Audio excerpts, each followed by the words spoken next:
चलिए dear students, good evening. Saturday revision का दिन।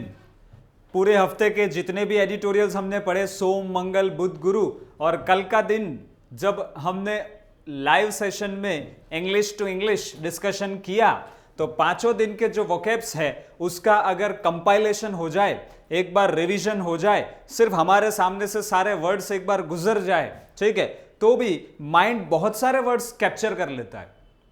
और बहुत सारे स्टूडेंट्स जो कहते हैं कि सर वोकैब्स याद नहीं रहते, उनको मैंने कभी भी वोकैब याद रखने को बोला भी कहाँ है। सिर्फ वोकैब को रेगुलर यूज में लाइए, रेगुलर टच में लाइए, तो वो अपने आप बाय डिफॉल्ट आपको माइंड कैप्चर करना शुरू कर देता है। ठीक है, चलिए वंस अगेन सब लोग फटाफट जुड़ जाइए। चलिए कमेंट के जरिए जल्दी जल्दी जुड़ते जाइए सब लोग। गुड इवनिंग खम्मा घनी, ठीक है, चलिए बढ़िया, बोंजुआर।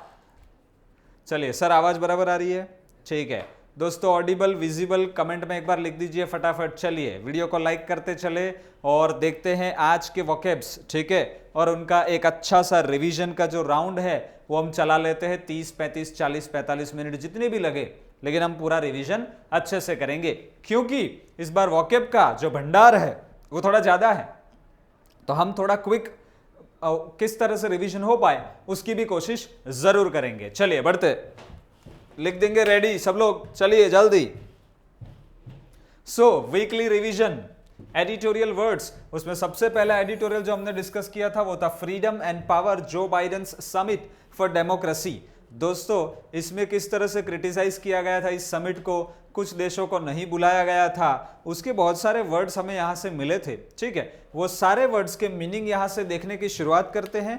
आपका काम है सिर्फ वर्ड्स को ऑब्जर्व करना, और साथ में जहां मेरे साथ बोल के जुड़ सको तो वहां जुड़ने का भी होता है, ठीक है, एंड दैट इज हाउ आपका मेमोरी, जब हर तरह से आपका बॉडी इन्वॉल्व हो जाता है ना, तो मेमोरी और शार्प होता है, ठीक है। तो हो सके उतना पार्टिसिपेशन के साथ, जैसे कि मैं आपसे बात कर रहा हूं अभी, वैसे आप भी मेरे साथ बात कर रहे हो, उस तरह से वोकैब का रिवीजन करो। You just have to pay attention. छोटा बच्चा जब इस दुनिया में पहली बार आता है तो उसे कुछ भी सिखाया नहीं जाता है, वो सिर्फ ऑब्जर्व करते रहता है और बहुत सारी चीजें सीख लेता है।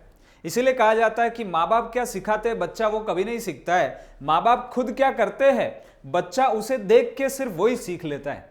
तो आप क्या बोलोगे वो बच्चा नहीं सुनेगा, सिर्फ ऑब्जर्व करेगा। तो right now we all have to become observers. आप जितना ऑब्जर्व करोगे उतना बाय डिफॉल्ट आप वोकैब को सीखते चले जाओगे और उसको याद भी करते चले जाओगे। तो चलिए ऐसी वाली एक मैच्योर समझ के साथ शुरू करते हैं वोकैब्स की कहानी। पहला, ऑथोरिटेरियनिज्म। जब आप एनफोर्समेंट मतलब जबरदस्ती भी क्यों ना हो पालन करवाते हो किसी भी स्ट्रिक्ट ओबीडियंस का, ठीक है, और authority at the expense of personal freedom, मतलब आपकी स्वतंत्रता भी क्यों ना छीन ले लेकिन हम हमारी बात मनवा के रहेंगे, ऐसे वाले कंसेप्ट को कहते हैं ऑथोरिटेरियनिज्म।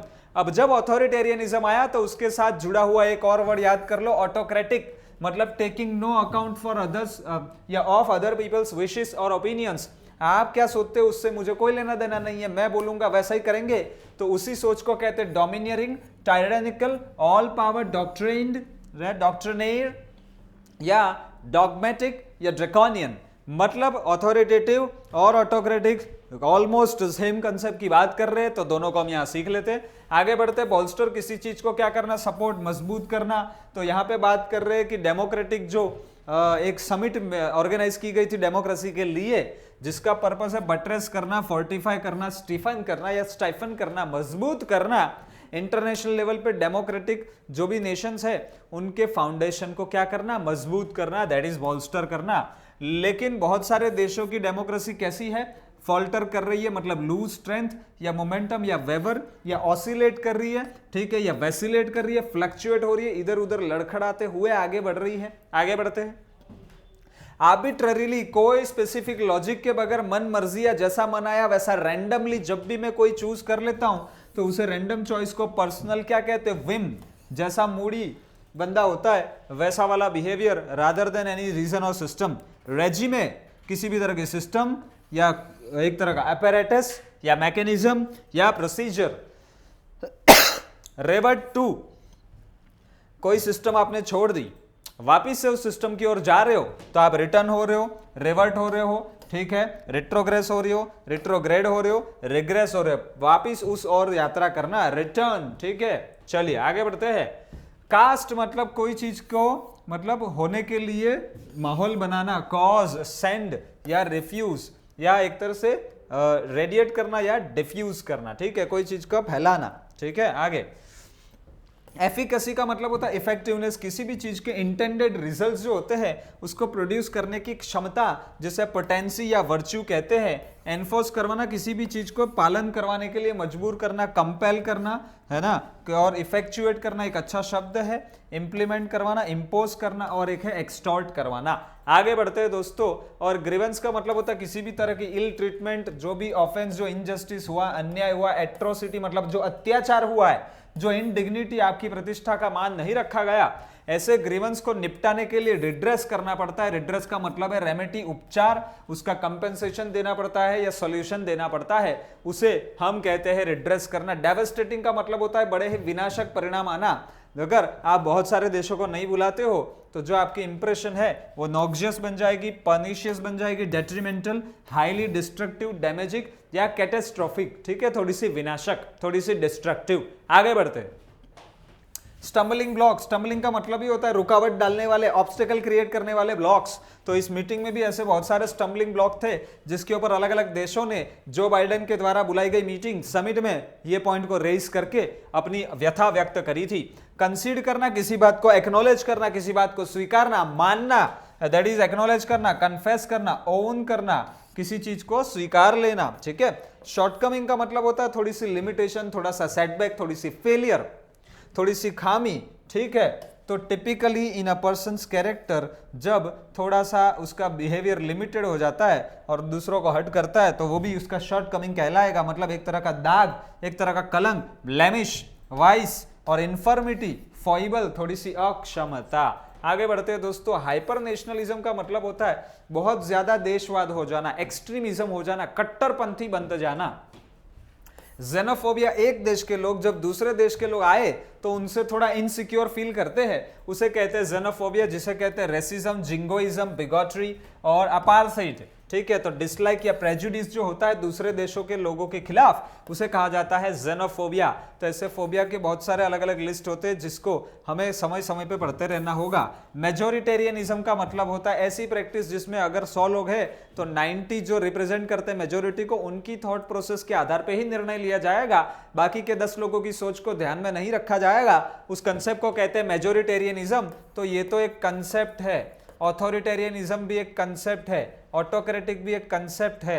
सेप, किसी भी चीज को घटा देना, कमजोर कर देना, डिस्ट्रॉय कर देना, एक अच्छा शब्द है। इरोड कर देना, धुल जाना।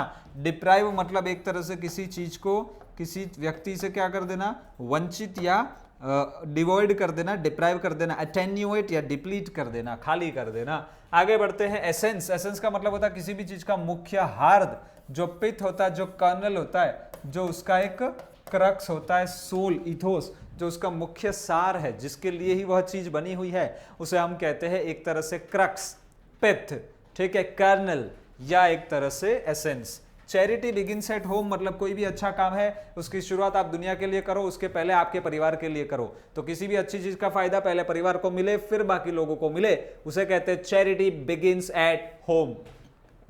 आप गिन लीजिए एक बार कितने वोकैब्स हुए। 3 और 3 6 7 8 9 10 11 12 13 14 15 16 17 18 19 20 21 22 22 वोकैब्स दोस्तों यहाँ तक हमारे हो चुके हैं। चलिए आगे बढ़ते हैं। F1 रेस के ऊपर भी एक एडिटोरियल हमने देखा था। मैक्स वर्स्टापेन जो नंबर 1 पे आए थे लुइस हैमिल्टन को हरा के, जो इंग्लैंड के प्लेयर थे, और नेदरलैंड के ये पर्सन जिनकी उम्र है 24, यंगेस्ट कैटेगरी में जो आते हैं वो जीते, ठीक है, खिताब। और उसके ऊपर से हमें स्पोर्टी जो एक आर्टिकल था उसके ऊपर से भी वोकैब्स मिले थे। पहला बिहाइंड क्लोज डोर्स मतलब सीक्रेटली, प्राइवेटली कोई चीज कर दो, देखो एक अच्छा वर्ड है कोवर्टली, ठीक है। लेकिन फीट मतलब wonderful act, Triumph, achievement, accomplishment और अटेनमेंट, ठीक है। टिप मतलब आप एक्सपेक्ट कर रहे थे कि मैक्स वर्स्टापेन जो है वो ही विनर बनेगा, तो ऐसा प्रेडिक्ट करना, ऐसा रेकमेंड करना, ऐसा एक्सपेक्ट करना। नलीफाई करना, किसी चीज की असर को इनवैलिडेट कर देना, कैंसिल कर देना, इनइफेक्टिव बना देना, ठीक है, या नो यूज ऐसी बना देना, यूजलेस, एनल कर देना। पेनल्टी मेट का मतलब होता है अगर ऐसे 4 है तो ये 1 2 3 4 है, तो सेकंड लास्ट मतलब इसे कहा जाएगा penultimate. Second last something that is right before the last item in series, उसे कहते हैं पेनल्टीमेट। ठीक है, तो वो 22 थे, 23 24 25 26 27। आगे बढ़ते हैं। Federation of international day launch mobile, तो वो तो अपने को देखना नहीं है, वो तो कंसेप्ट था, पीडीएफ को समझने के लिए था। प्रोटेस्ट विरोध करना, डेम्योर एक्सपोस्टुलेट रेल करना, रैली करना, किसी के विरोध में डिसेंट असंतोष या प्रकट करना, एक तरह का डिसएग्रीमेंट। चलिए आगे बढ़ते हैं। स्टूवर्ड मतलब ऑफिशियल या मार्शल जो होता है, ऑर्गेनाइजर होता है वो। कास्ट और शेडो ओवर थोड़ा ग्रहण लगा देना, डिसअपॉइंटिंग या लेट डाउन या डिस्करेज करना, डिमोरलाइज करना, वेयर डाउन, डिल्यूजन जो है डिसइल्यूजन है ना, वो चीज क्रिएट हो जाना। तो वहां पे हो गए थे हमारे ऑलमोस्ट 27 28 29 30। चलिए आगे बढ़ते हैं। एडहॉक का मतलब होता है जो भी इमरजेंसी में अचानक टेम्पररी मेकशिफ्ट लेवल पे इम्प्रॉम्प्चू लेवल का जो भी अनप्रिपेयर्ड सा सेटलमेंट किया जाता है उसे हम कहते हैं एडहॉक। और आर्बिट्रेटर का मतलब होता है एक तरह से someone who has ultimate authority power, जज और कंट्रोलर जो बन चुका है वो। लीव अ सोर नोट, कोई भी रिलेशन को कैसे अंत करना, थोड़ा सा अनप्लीजेंट वे में अंत करना। तो ऐसा करके अगर आप देख सकते हो तो 27 28 29 30 31 32 33 टोटल यहाँ तक हमारे 33 वॉकअप्स हो चुके हैं। 2 एडिटोरियल खत्म हो चुके हैं दोस्तों। तीसरे एडिटोरियल की ओर हम बढ़ रहे हैं। तीसरा एडिटोरियल है पेन फ्रॉम प्राइजेस, तो वो था इन्फ्लेशन के ऊपर का पूरा एनालिसिस। और इस इन्फ्लेशन के ऊपर से रिटेल प्राइस और होलसेल प्राइस का पूरा कंसेप्ट मिला था। किसी भी चीज को एक्सेलरेट करना, बढ़ा देना, एक अच्छा शब्द है एस्केलेट करना। अंडरमाइन करना, किसी चीज को कमजोर करना, सबवर्ट करना, सैबोटाज करना या डैमेज कर देना, थोड़ा सा विनाश कर देना, उसे कहते हैं एक तरह से अंडरमाइन करना। फ्रेजिल जो इजीली ब्रोकन या डिस्ट्रॉयड है, वल्नरेबल है, जो अनरिलायबल है, जिसके ऊपर पूरा भरोसा नहीं कर सकते, उसे फ्रेजिल कहते हैं। पुशअप करना, किसी चीज को बढ़ा देना, रेज करना। डिप्लीट करना, reduce, decrease, diminish, lesson, lower, खाली कर देना, कम कर देना, घटा देना। कंज्यूमर प्राइस इंडेक्स, ये तो दोस्तों पीडीएफ में आपको जो कंसेप्ट पढ़ना होता है वो होता है। तो यहाँ तक आप चेक कर सकते हो। 33 वर्ड्स हुए, 34 35 36 37 38 38 वॉकअप्स हो चुके हैं अभी तक। मैं वॉकअप की भी गिनती कराते जा रहा हूँ। और कल के दिन आप जब आओगे तो संडे आपकी मोबाइल में एप्लीकेशन में टेस्ट आ जाएगी, vocab test. Again 20 questions will be asked और उसमें आप आपका बेहतरीन परफॉर्मेंस कर पाए, इसीलिए शनिवार का दिन जो है वो रिवीजन के नाम कर दिया गया है। चलिए आगे बढ़ते हैं। सीक्वेंशियल का मतलब होता है इन अ सीक्वेंस, एक फिर दूसरा फिर तीसरा, एक के बाद एक के बाद एक जो होता है कंटिन्यूअस या कंसेक्यूटिव, उसे कहते हैं सीक्वेंशियल। कॉन्स्टिट्यूएंट मतलब उसका कंपोनेंट, उसका इंग्रेडिएंट, उसका हिस्सा, उसका कोई एक टुकड़ा, उसे हम कहते हैं कॉन्स्टिट्यूएंट। सर्ज मतलब किसी भी चीज में बढ़ोतरी आ जाना। लॉग मतलब दर्ज कराना, फाइल करवाना, कोई रिकॉर्ड जो आता है वो रजिस्टर होना। डिस्कंसर्टिंगली मतलब असंतोषकारक रूप से, डिस्टर्ब करते हुए, वरीइंगली और अनसेटल करते हुए, थोड़ा सा डिस्टर्ब करते हुए। स्टिकी का मतलब होता है बड़ा ही ऑकवर्ड, डिफिकल्ट, ट्रिकी और प्रॉब्लमेटिक। डेलिकेट जो होता है, जो एम्बेरेसिंग होता है, थोड़ा सा झिझक महसूस कराए वैसा वाला जो होता है वो। एलिवेट करना, किसी चीज को वापस से बढ़ावा देना। चेक करो, एलिवेट, सर्च, है ना, ऐसे बहुत सारे वर्ड है जो प्राइस बढ़ने के लिए एक्सेलरेट करना, वो सब आते हैं। तो 38 39 40 41 42 43 44 45 वॉकअप्स यहाँ तक हो चुके हैं। आगे बढ़ते हैं दोस्तों। सब इंडेक्स, ये तो सब इंडिकेटर होता है, चलो इसको वॉकअप में हम नहीं गिनेंगे। डाउन द लाइन मतलब फ्यूचर के सम पॉइंट ऑफ टाइम में कंप्लीट थरो, लेकिन at some point in near future तब भी इसका इस्तेमाल होगा। एंट्रेंच करना, एकदम गड़ जाना, एकदम बैठ जाना, एस्टैब्लिश हो जाना, पूरा तैयार हो जाना और किसी चीज में सेट हो जाना। फार फ्रॉम का मतलब होता है कभी भी पॉसिबल नहीं होगा, नॉट एट ऑल, दिल्ली अभी दूर है। रीअश्योरिंग का मतलब है भरोसा जगाता हुआ। एनकरेजिंग और प्रॉमिसिंग। बॉटलनेक का मतलब होता है कंडीशन जिसमें कोई भी सॉल्व हो सके ऐसा प्रॉब्लम नहीं दिखना, मतलब सॉल्व नहीं हो सके ऐसा प्रॉब्लम आना।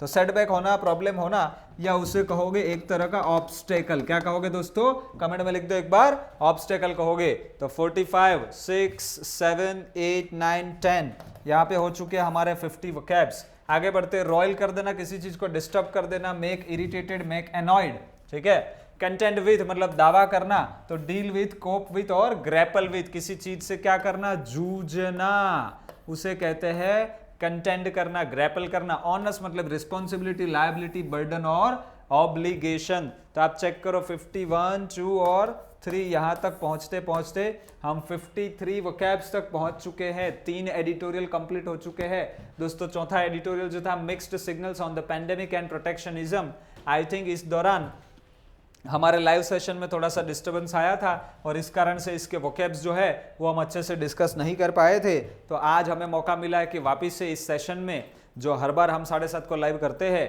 एक बार वापस से इसका रिवीजन हमें मिल जाए। चलिए बढ़ते हैं। हाँ जी, करंट अफेयर्स सोमवार से मतलब परसों के दिन से आपका ये करंट अफेयर का जो सेशन है वो सर लेने वाले हैं। शाम को 6 बजे स्पेशल एमसीक्यू का सेशन है। कोई भी मेंस एग्जाम आपकी आ रही है, चाहे आईबीपीएस हो, चाहे आईबीपीएस क्लर्क हो, चाहे एसबीआई पीओ हो, है ना, आईबीपीएस पीओ हो या सूरत पीपल्स कोऑपरेटिव बैंक हो, सबके लिए मेंस को ध्यान में रखते हुए ये सीरीज जो है वो सर चालू कर रहे हैं। इसका मैक्सिमम बेनिफिट आप लोग लीजिएगा। आगे बढ़ते चलो।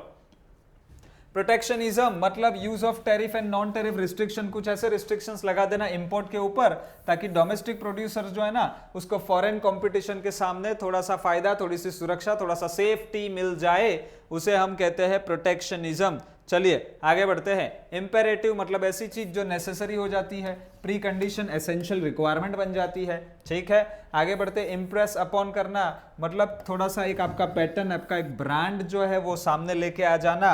शाइड करना, थोड़ा सा डांटना, फटकारना, क्रिटिसाइज करना, कंप्लेन, एडमोनिश करना, रिब्यूक करना, रेप्रीमांड करना, रिप्रोच करना और रिप्रूविंग करना, ठीक है। ये सारी चीजें आपका असंतोष प्रकट करने के लिए जो है वो करी जाती है। साइट करना, किसी चीज का उल्लेख करना, एड्यूस करना, मेक रेफरेंस, इन्वोक करना, किसी बात का रेफरेंस लेना। वल्नरेबिलिटी मतलब जो खतरे में है, वीकनेस है, डिफेंसलेसनेस, आप कोई बचाव में कुछ कर ही नहीं सकते, अनप्रोटेक्टेडनेस और ससेप्टिबिलिटी। तो ये सारे शब्द जो है वो 53, 4, 5, 6, 7, 8 और 59 हो चुके हैं। आगे बढ़ते हैं। एक्सपोज, किसी भी चीज को जो आपका सीक्रेट है उसको बाहर लेके आ जाना। अनकवर करना, ले बेयर, है ना, रिवील कर देना, ये एक फ्रेज है, याद रखिएगा, ले बेयर। चलिए 59 वोकैब्स हो चुके हैं यहां तक, बराबर ना। चलिए आगे बढ़ते हैं। ऑनसेट मतलब किसी भी चीज की शुरुआत होना। ऑनसेट ऑफ कोविड-19 वेव 3, ऐसा बहुत सारों को कहना है कि ये ओमिक्रॉन वेरिएंट जो आ चुका है दोस्तों, वो कहीं ना कहीं आपके लिए वेव 3 का ऑनसेट है, मतलब शुरुआत है। तो ऑनसेट मतलब बिगिनिंग। रन अप करना मतलब एक्यूमुलेट करना, एक्रू करना, इकट्ठा करना, कलेक्ट, गैदर करना। डेफिसिट मतलब जो शॉर्टफॉल, डेफिशिएंसी, शॉर्टेज है वो। टैप करना, किसी चीज का फायदा उठाना। पुट टू यूज, डिप्लॉय करना या एक तरह से एक्सप्लॉइट करना, लेकिन एक्सप्लॉइट पॉजिटिव सेंस में लिखा है, ये खास ध्यान रहे आप लोगों को, ठीक है। चलिए आगे बढ़ते हैं। रिसीडिंग धीरे धीरे घटता हुआ, वेनिंग जो पानी भरती आती है वो धीरे धीरे ओट में बदल के पानी धीरे धीरे जाने लगता है, तो उसे डिमिनिशिंग, लेसनिंग, डिक्रीजिंग, ड्वेंडलिंग कहते हैं। प्लॉय मतलब किसी भी तरह की स्कीम, किसी भी तरह की टैक्टिक, किसी भी तरह का मूव, किसी भी तरह का course of action. Resonance, resonance का मतलब होता है किसी भी चीज का बाहर फैलना, गुंजायमान होना, रेवर्बरेशन होना, उसे कहते हैं रिपरकशन, रेमिफिकेशन, उसकी इफेक्ट, कंटिन्यूइंग इफेक्ट और रेवर्बरेशन। जैसे पानी के अंदर पूरा शांत पानी है, झील है, उसके अंदर एक पत्थर डाला, उसके जो वेव्स क्रिएट होंगे वो फैलते रहेंगे, फैलते रहेंगे, फैलते रहेंगे, उसे कहते हैं रेवर्बरेशन। चलिए आगे बढ़ते हैं। 59 के बाद 61, 2, 3, 4, 5, 6, 7 यहां तक पहुंचते पहुंचते दोस्तों 67 वोकैब्स हो चुके हैं। आगे बढ़ते हैं। एक्यूज करना, किसी के ऊपर इल्जाम लगाना। Charge someone with a crime, person या ग्रुप को, ठीक है। वेपनाइज करना, हथियार की तरह यूज करना। एंडोर्समेंट, किसी चीज का सपोर्ट, बैकिंग, समर्थन करना, है ना, उसे कहते हैं गवाही करना किसी चीज की, ठीक है। आगे बढ़ते हैं। टैक्ट मतलब एक तरह की अंडरस्टैंडिंग, एक तरह की समझ, एक तरह का कंसिडरेशन, एक तरह का डिप्लोमेसी। आगे बढ़ते हैं। रिडिक्यूलस जो मजाक उड़ाने लायक है, एब्सर्ड है, पॉइंटलेस है, अनरीजनेबल है, इलॉजिकल है, इररेशनल है, बेसलेस है, उसे कहते हैं रिडिक्यूलस दोस्तों। आगे बढ़ते हैं। डिस्कंटेंट, डिससेटिस्फेक्शन जो होता है, असंतोष जो होता है। डिसग्रंटलमेंट एक अच्छा शब्द है, आपके साथ अन्याय हुआ तो ग्रीवेंसेस कहा जाएगा, है ना। डिसप्लेजर जिसे कहा जाएगा। रिलेक्टेंस का मतलब आपकी इच्छा ना होना, अनविलिंगनेस होना, डिसइंक्लिनेशन होना और हेजिटेशन होना। चलिए तो 67, 8, 9, 10 दैट इज 71, 2, 3, 4 74 वोकैब्स तक हम पहुंच चुके हैं दोस्तों। आप चेक करिए, आधा पौना घंटे का समय अगर हफ्ते में एक दिन ले लिया जाए तो ऐसे हम वोकैब्स का रिवीजन कर सकते हैं। और मेरा पर्सनली अपील है सबसे कि हर संडे के दिन वोकैब का रिवीजन के लिए आप लोग रखें। कम से कम आधा घंटा, ठीक है, फिर डिपेंड करता है आप कितना समय दे पाते हो। और उसमें जैसे गायत्री मंत्र आ गया तो एक बार बोल गया, समझ में आया नहीं आया वो सब से करने का नहीं, तो वैसे ही वॉकेब का रिवीजन कर लिया जाए, हाथ में लो, बोल बोल के पढ़ो, रख दो साइड पे, चेक भी मत करो कि वो मीनिंग याद है या नहीं, ये होता है सही तरीका। चलिए आगे बढ़ते हैं। 74 वॉकेब्स यहां तक हो चुके हैं। ब्रॉड ब्रश का मतलब होता है जनरल ऐसी बातें करना जो स्पेसिफिक ना हो, मतलब थोड़ी सी अनक्लियर हो, थोड़ी सी वेग हो, कैसी हो, वेग हो, स्केची हो, सुपरफिशियल, ऊपर छल्ला होना, परफंक्शनरी, ठीक है, या परफंक्चरी, इनकम्प्लीट है, नॉन स्पेसिफिक है, take pains to do something, किसी अच्छी चीज को करने के लिए अगर खुद नुकसान भुगतना पड़े तो उसे कहते हैं take pains to do something good, try very hard to do something. और आगे फ्री ट्रेड एग्रीमेंट, चलो ये तो कंसेप्ट है, पीडीएफ के फॉर्म में आपको जब मिलेगा वापस से एक बार समझ लोगे। अनर्व करना, कोई बंदा बड़ा एक्साइटेड था, उसकी नर्वसनेस को शांत कर देना, अनर्व कर देना, मतलब एक तरह से डिस्करेज करना भी हो गया, डिसहार्टन करना, डिजेक्ट मतलब निराश कर देना, फ्राइटन डरा देना, डिस्ट्रेस तनाव में डाल देना, डिमोरलाइज करना, और अपसेट कर देना। भारत पाकिस्तान की मैच चल रही हो और सबको लग रहा है भारत जीतने वाला है और पाकिस्तान जीत जाए तो ये सबसे बड़ा अपसेट होता है भारत के लिए अननर्व करने वाली इवेंट हो जाती है। चलिए तो 74, 75, 6, 7, ठीक है, 77। आगे बढ़ते।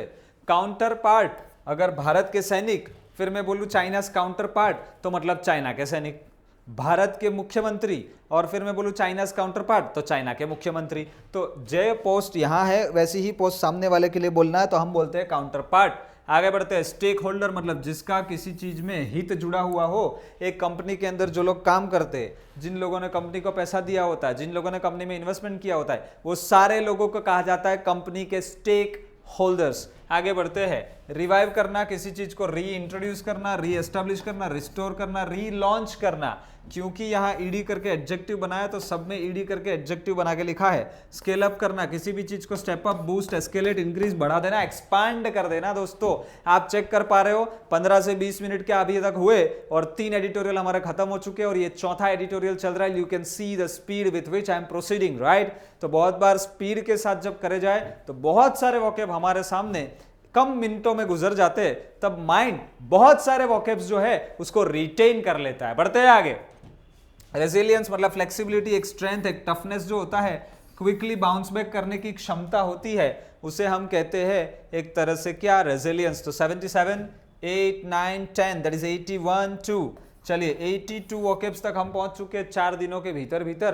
पर से मतलब अपने आप में, इन इटसेल्फ, अपना जो खुद का एक अंतर्निहित स्वभाव है, in itself that is intrinsically, उसे कहते हैं अंतर्निहित रूप, उसे कहते हैं पर से। पू पू करना, किसी भी चीज को फालतू ऐसा करके डिसरिगार्ड कर देना, मतलब रिजेक्ट करना, डिसमिस करना, ब्रश असाइड, दरकिनार कर देना, प्ले डाउन, नीचा दिखाना या नीचा गनना, उसे कहते हैं पू पू करना। आगे बढ़ते हैं। होल्ड बैक, किसी चीज को रोकना, अपने पास ही नियंत्रित रखना। आपको फील हुआ कि आज शनिवार है, सब रिवीजन हो चुका है, चलो भाई संडे के दिन मेरी फ्रेंड को प्रपोज करता हूं। प्रपोज करने गए तब देखा कि वो फ्रेंड तो ऑलरेडी किसी और फ्रेंड के साथ बातें कर रही है। आपने अपनी भावना को होल्ड बैक कर लिया, रोक लिया, रिस्ट्रेन कर लिया। समझ में आ रहा कि नहीं? आगे बढ़ते। Lamentation, complain, grieving, crying, morning और मोर्निंग, ये दोनों आ गया। और एक है सोरोइंग, ठीक है, मोर्निंग भी होता है, मॉर्निंग भी होता है। चलिए तो आगे बढ़ते हैं। यहाँ 82, 3, 4, 5, 6 टोटल 86 वोकैब्स तक हम पहुंच चुके हैं। 4 एडिटोरियल क्या पढ़ लिए, ऑन एन एवरेज 21 से लेकर 22 वोकैब्स जो है वो हमें हर दिन मिले, ऐसे 4 दिन। चलिए बढ़ते हैं। यस्टरडे जो फ्राइडे मतलब कल के दिन इंग्लिश टू इंग्लिश का जो एक एडिटोरियल पढ़ा था, चलिए उसी के वोकैब्स को भी हम एक बार देख लेते हैं। बढ़ते हैं आगे। Wrong forum on climate change and the United nation security council, उसमें सबसे पहला वोकैब जो आया था सिक्योरिटाइज करना। उसका सिक्योरिटाइज का फाइनेंशियल एस्पेक्ट में देखे तो किसी भी एसेट को पैसे के रूप में कन्वर्ट कर देना और उससे आपका पैसे का फायदा उठाना, उसे कहते हैं सिक्योरिटाइज करना। लेकिन यहाँ एक काम किसी और के दायरे में लेके आना, उसे भी कहते हैं सिक्योरिटाइज करना। मैंने लिखा भी है, not relevant for this article, लेकिन क्या कर लेना, टू कवर कर लेना। ड्राफ्ट का मतलब होता है जो प्रिलिमिनरी वर्जन होता है, जो प्रपोज्ड वर्जन होता है, जो प्राइमरी वर्जन होता है, उसे कहा जाता है ड्राफ्ट। मैंडेट मतलब तो जो ऑर्डर, जो जनादेश, जो कमांड, जो आदेश मिला है ना, जो आदेश मिला है, बिडिंग, फियाट और यूकाजी, ठीक है। आगे बढ़ते हैं। डेक्री जिसे कहते हैं फोरा भाई प्लूरल है फोरम्स का, तो जितनी भी फोरम, जितनी भी मीटिंग्स होती है, जितनी भी ऐसी स्मॉल एजेंडा को लेकर मीटिंग्स होती है, मीट्स होती है, उसको कहते हैं एक तरह की फोरा, मतलब प्लूरल में, सिंगुलर में इसे कहते हैं फोरम, ठीक है। तो एक है कोलोक्वी, उसके साथ है सिंपोजियम, कॉन्क्लेव, एवेन्यू, कॉकस। तो जनरली हर साल यूथ इंडिया जो नेशनल कॉन्क्लेव होती है वो होती है यूथ के लिए, जिसमें सारे यंगस्टर्स मिलकर अलग अलग टॉपिक पे डिबेट डिस्कशन करते हैं और एक दूसरे का ज्ञान जो होता है वो बांटने की कोशिश करते हैं। पायलट करना, किसी चीज को शुरू करना, इवेल्युएट करना, उसका मूल्यांकन करना, उसकी लीडरशिप लेना, उसको इनिशिएट करना, ये सारे वर्ड जो है वो पायलट में आते हैं। तो यहां तक हमारे कितने वोकैब्स हो चुके थे? 86 हो चुके थे, चेक करिए एक बार। हाँ जी 86 हो चुके थे। चलिए आगे के वोकैब की ओर बढ़े तो 87, 88, 9, 90, 91 वोकैब हो चुके हैं। वोट डाउन करना, किसी भी चीज को वोट करके उसको इनवैलिड कर देना, नेगेटिव बना देना, हरा देना, डिसाइड अगेंस्ट करना, ठीक है। और आगे बढ़ते हैं, चलिए 86, 7, 8, 9, 10, 91, ठीक है। चलिए वोट डाउन करना, veto power, it's a concept, PDF में इसको वोकैब में नहीं गिन रहा हूं। Power to say no, power to cancel, power to postpone, ये सारे जो हक मिले हैं किसी भी रिजोल्यूशन को आगे बढ़ने से रोकने के, वो सारे हकों को हम कहते हैं क्या? Veto power. एब्सटेन करना, किसी चीज से परहेज करना, डिक्लाइन करना, ना बोल देना, ठीक है। एम्बिट मतलब आपका जो स्कोप होता है, जो गैमेट होता है, जो रेंज ऑफ एक्टिविटी होती है, bounds of something, confined jurisdiction, कितना इलाका आपका है, उसे कहते हैं एम्बिट। एक्सेसरबेट करना, किसी प्रॉब्लम को और बदतर बना देना, और खराब कर देना। मेक वर्स, या एक तरह से एग्रेवेट करना, इन्फ्लेम करना, मैग्नीफाई करना, ऑगमेंट करना, और बढ़ा चढ़ा के बता देना नेगेटिव सेंस में। तो 91, 2, 3, 4, 5, यहाँ पे 95 वोकैब्स हो चुके हैं दोस्तों। आगे बढ़ते हैं। क्योटो प्रोटोकॉल दोस्तों ये तो एक गाइडलाइन है। एनवायरमेंटल अफेयर आप जब करते हो, कुदरत के साथ कोई ना कोई एक्टिविटी आप जब करते हो, तो कुदरत को फायदा नुकसान कुछ ना कुछ होते रहता है। तो ऐसी एक गाइडलाइन जिससे आपका बिहेवियर वैसा वाला हो जिसमें आपका काम तो हो जाए लेकिन नेचर के साथ आप खिलवाड़ ना करो, ग्लोबल वार्मिंग में बढ़ने में आपका योगदान ना हो, ऐसे सारे प्रोटोकॉल्स जो है वो ये क्योटो प्रोटोकॉल्स जो है उसमें दिए गए थे। आगे बढ़ते हैं। आउटसोर्स करना, मेरा काम मैं आपसे करवा लूं तो मैंने मेरा काम आपसे क्या करवा लिया? आउटसोर्स करवा लिया। तो obtain bye contract from an outside supplier, सामने वाला जो पर्सन है बाहर, उसको बोला तू ये काम मेरे को करके दे दे, तो उससे काम करवा के फिर मैं आगे का फायदा उठा रहा हूं, तो उसे कहा जाएगा आउटसोर्स करना। आगे बढ़ते हैं। प्रिज्म मतलब एक तरह का व्यू पॉइंट, एक तरह का दृष्टिकोण, एक तरह का नजरिया, जो ऐसा ट्राइंगल शेप का एक आता है प्रिज्म, उसे कहते हैं वो, जहां से अगर यहां से प्रकाश जाएगा तो यहाँ डायरेक्शन थोड़ा चेंज हो जाएगा। तो हो सकता है अगर आप सिक्योरिटी के प्रिज्म से देखते हो तो जैसे चीजें देखनी चाहिए वैसे नहीं देख पा रहे हो, किसी और दिशा में देख रहे हो, गलत दिशा में जा रहे हो, उसे कहते हैं प्रिज्म। तो 95 हुए थे, 96 और 97। आप चेक करिए 5 दिन के वोकैब को रिवीजन करना पॉसिबल है 25, 30, 35 मिनट में, और फिर भी अच्छे खासे पॉइंट्स जो है वो हम उसमें से सीख सकते हैं। आगे बढ़ते। ट्रांजिशन, जब एक में से दूसरे की ओर गतिविधि करनी होती है, अपडेट करना होता है, अपग्रेड करना होता है, ठीक है, तो उसे हम कहते हैं ट्रांजिशन करना। जैसे फेसबुक भी, फेसबुक से मेटा की ओर ट्रांजिशन हुआ, व्हाट्सएप में भी बहुत सारे ट्रांजिशंस आए, हमारे अंदर भी 2 साल पहले से आज अगर देखो तो बहुत सारे चेंजेस आए, तो हम बेटर वर्जन हमारा खुद का उसकी ओर क्या हुए? ट्रांजिशन हुए। आगे बढ़ते हैं। कंसेंसस, एक जनरल सहमति, जनरल ओपिनियन, कंकॉर्ड या कॉन्करेंस या यूनाइसन, दो लोगों के बीच का यूनिटी जिसे कहते हैं समझ, सॉलिडेरिटी, तो उसे कहते हैं कंसेंसस। सो 97, 98 और 99 वोकैब्स जो है वो यहाँ पे आपको मिल चुके हैं। और आप चेक करिए ऑन एन एवरेज 30 मिनट्स का ही समय गया होगा सर, बराबर है ना? ठीक है, तो 30 मिनट्स के आजू बाजू के समय में 5 एडिटोरियल उठा के 100 वोकैब्स का जो रिवीजन हुआ है, आप एवरेज गिनो तो 30 मिनट्स मिले और 100 नहीं 99 हुए, तो 1 मिनट का आप ऑन एन एवरेज कितने वोकैब रिवाइज कर रहे हो? 3 वोकैब्स रिवाइज कर रहे हो। और दोस्तों ये तो मैं इसलिए गिन रहा हूँ 3 क्योंकि इसको मैं 1 मान रहा हूँ, उसके अंदर के सिनोनिम को गिनने की शुरुआत करो, आपका लेवल कहाँ तक पहुंच जाएगा आप जरा सोचो। जो स्टूडेंट्स 2 महीना 3 महीने से लगातार बने हुए वो सामने सब कहने लगे कि सर क्लोज टेस्ट करते हैं तब ये काम आता है, आरसी जंबल या वोकेब बेस्ड क्वेश्चंस आते हैं तब ये काम आता है। क्यों? क्योंकि यहाँ बहुत सारे वोकेब आप सीख रहे हो, एग्जाम में कौन सा काम आएगा पता नहीं है, पर जब बहुत सारे सीख रहे हो तो एग्जाम में कोई ना कोई तो काम आएगा। अब जब वो काम आएगा तब आपका कॉन्फिडेंस जो है वो डेवलप होता है। तब तक पेशेंस चाहिए, धीरज चाहिए। पेड़ उगाया है तो कुछ महीनों तक पानी देते रहना पड़ेगा, लेकिन तब उसमें से कोई फल मिलने वाला नहीं है। लेकिन अगर पानी देना बंद कर दिया तो आज से कुछ समय के बाद जो फल आने वाला था वो भी नहीं आएगा।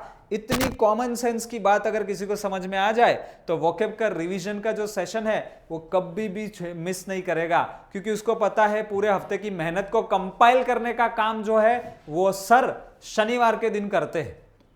तो उसका मैक्सिमम बेनिफिट आप तभी ले पाओगे जब आपको इस बात का एहसास होगा कि एग्जाम्स में भी और रियल लाइफ में जहां भी आप जाओगे जितने ज्यादा वर्ड्स आपके मतलब जो डेटाबेस है आपकी सिस्टम उसमें होंगे तो उतने ही ज्यादा लेवल पे आप इन्फ्लुएंशियल बन पाओगे आपके कम्युनिकेशन में, आपकी स्पीच में। ठीक है, तो ये सारी बातों को ध्यान में रखते हुए प्लस बैंकिंग एग्जाम में सिलेक्शन पाने के व्यू पॉइंट से अगर ऐसे हफ्ते के 100, 150, 200 वॉकेब्स हम रिवाइज कर लेते हैं तो आप समझ सकते हो कि मंथली कितना रिवीजन होता है और सामने कितना नॉलेज है जो हमारा अपडेट होता है। आज से 2 महीना पहले आपका क्या लेवल था और उसको कंपेयर करिए आज आपका क्या लेवल है। गारंटी मैं देता हूं आपको आपका लेवल बढ़ा हुआ दिखेगा, चाहे मैथ्स हो, चाहे रीजनिंग हो, चाहे इंग्लिश हो, चाहे करंट अफेयर्स हो। ठीक है, चलिए कमेंट में सब लोग एक बार फटाफट लिख दीजिए क्लियर। समझ में आ गई सारी बात? तो जल्दी से एक बार क्लियर लिख दीजिए। चलिए, और इसी के साथ आज की सभा की जो है वो आपको धन्यवाद, आभार, थैंक यू कह के हम समापन करेंगे।